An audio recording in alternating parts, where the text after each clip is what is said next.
అందరికీ హాయ్ అండి. నేను మీ లక్ష్మి గురజాల.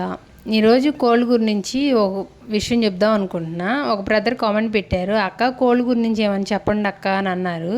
నిజానికి అసలు కోళ్ళ గురించి నాకేం తెలియదండి.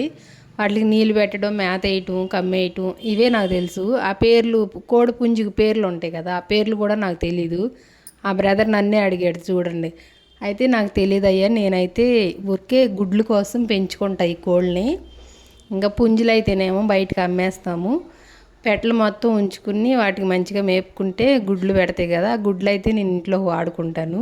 నిజానికి అయితే ఆ కోళ్ళ గురించి నాకు తెలియదు.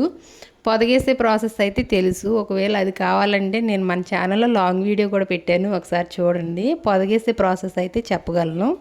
ఈ టైంలో ఎక్కువ టైం పొదుగుతాయి అనుకుంటా. శీతాకాలం అయిపోయింది కానీ అయినా సరే మా కోళ్ళు పొదుగుతూనే ఉన్నాయి. ఒక 2 కోళ్ళు అయితే ఇప్పుడు నెల రోజులు మట్టి పొదుగుతూనే ఉన్నాయి. ఇప్పుడు ఆ బకెట్లో ముంచుతున్నాను కదా, నీళ్ళల్లో ముంచితే కొంచెం పొదిగిడిపోద్దేమో అని చెప్పేసి నీళ్ళల్లో ముంచాను.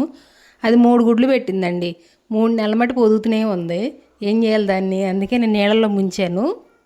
నీళ్ళల్లో ముంచడం వల్ల కొంచెం పొదుగు అనేది ఎడిపోద్దంట. అలా రోజు డైలీ చేస్తే పొదుగు ఇడిపోద్దంట. కోడిపుంజు ఉండటానికి ఒకటే ఉందండి, దేన్ని మేత మేయనివ్వదు ఇది.